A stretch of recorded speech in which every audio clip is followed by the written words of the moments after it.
Halo, halo, para pengantin baru. Momen pernikahan sangat dipenuhi dengan hal-hal manis yang membahagiakan. Namun, kehidupan pernikahan setelahnya akan menjadi tantangan tersendiri bagi dua orang yang berpadu jadi satu. Terutama ketika mengatur urusan finansial atau masalah keuangan. Pada saat menikah, sudah menjadi keharusan bagi pasangan siap berbagi segala hal, termasuk soal finansial. Hal ini bisa dibilang sulit bagi beberapa pasangan pengantin baru, mengingat topik keuangan dinilai cukup sensitif dan bisa memicu pertengkaran. Maka sebaiknya bagi yang belum menikah dan yang akan menikah lebih baik dikomunikasikan atau dibicarakan lebih awal terkait finansial atau keuangan. Dengan membuka komunikasi soal kondisi keuangan, kamu dan pasangan bisa saling mengetahui kondisi keuangan masing-masing dan memetakan strategi keuangan di masa mendatang.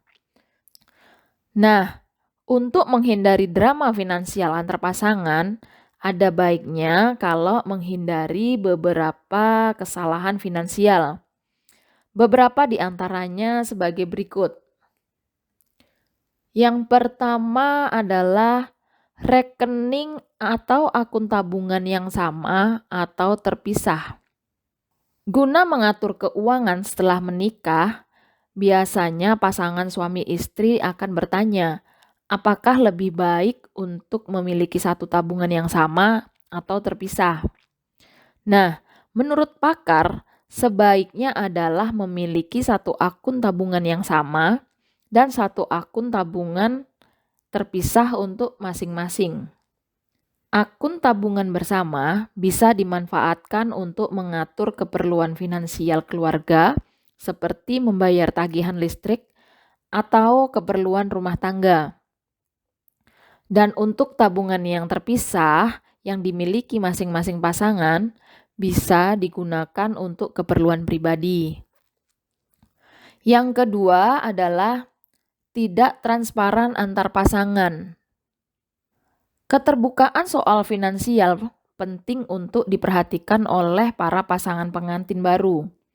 Transparansi atau keterbukaan ini bukan berarti pasangan saling mengendalikan keuangan satu sama lain ya, tetapi agar pasangan saling mengetahui kondisi keuangan masing-masing. Janganlah berusaha menutupi kondisi keuangan, terlebih jika kamu atau pasangan memiliki hutang. Dengan saling transparan, bisa mencari cara pengaturan keuangan yang tepat dan juga saling membangun kepercayaan di kehidupan pernikahan ke depannya ya. Jadi, jangan sampai kalian menutupi dan tidak transparan tentang keuangan pada pasangan ya.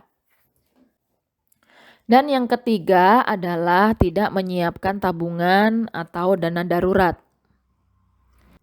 Dalam hidup akan selalu dipenuhi dengan kejutan-kejutan kehidupan, baik kejutan yang menyenangkan maupun kejutan yang menyedihkan. Oleh karena itu, jangan sampai kamu dan pasangan tidak menyiapkan dana darurat atau tidak memiliki tabungan. Jika tidak, itu akan membuat pusing tujuh keliling apabila situasi genting tiba-tiba terjadi.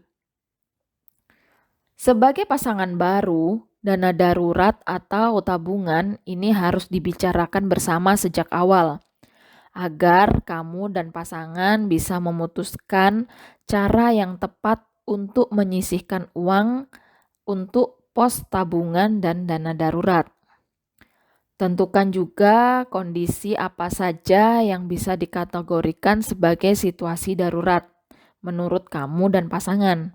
Misalnya, kecelakaan, kehilangan pekerjaan, atau sebagainya. Jadi kalian harus membicarakan kondisi atau kategori yang darurat itu seperti apa ya. Yang keempat adalah terlalu boros.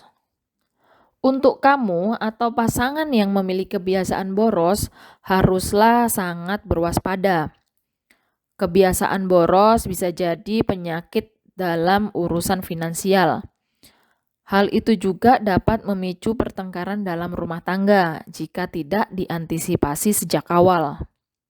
Nah, agar tidak boros, kamu dan pasangan bisa mulai siapkan anggaran sejak awal dan menentukan anggaran apa saja yang harus diprioritaskan.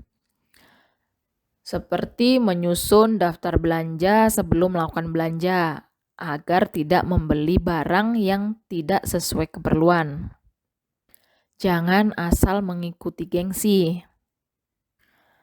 Nah, yang kelima adalah tidak memiliki rencana keuangan.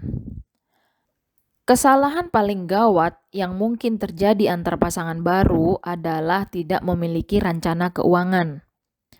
Hal ini sebaiknya dihindari karena bisa memicu permasalahan di masa mendatang. Misalnya kehabisan tabungan atau bahkan terlilit hutang.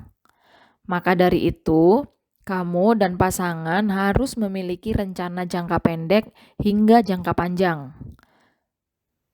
Nah, untuk merencanakan keuangan harus disesuaikan dengan kondisi para pasangan ya. Jangan tidak mempertimbangkan kondisi keuangan dari masing-masing. Sisihkan dan rencanakan keuangan bersama dengan pasangan mulai dari rencana jangka pendek sampai dengan jangka panjang. Nah, untuk rencana keuangan jangan hanya ditentukan oleh sepihak saja ya. Lebih bagus dibicarakan bersama dan direncanakan bersama. Yuk, mulai ajak pasangan kamu membahas urusan finansial dan buat rencana keuangan bersama biar kamu dan pasangan jauh dari drama keuangan. Yang keenam adalah mendiskusikan hutang. Salah satu tips terbaik untuk pasangan yang menikah adalah jujur mengenai keuangan, terutama terkait hutang. Hutang bukanlah hal yang memalukan untuk dibahas dengan pasangan, melainkan hal yang harus diketahui oleh pasangan. Tidak hanya pendapatan atau passive income yang penting untuk dibahas bersama pasangan, melainkan hutang juga sangat penting untuk dibahas bersama pasangan ya. Setelah mendiskusikan atau membicarakan tentang hutang, kamu dan pasangan bisa mengatur rencana keuangan bersama untuk masa depan yang lebih baik. Jadi selalu diskusikan hutang dengan pasangan ya.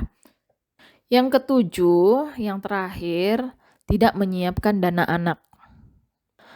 Pertanyaan yang akan sering kita dengar setelah menikah adalah kapan punya anak.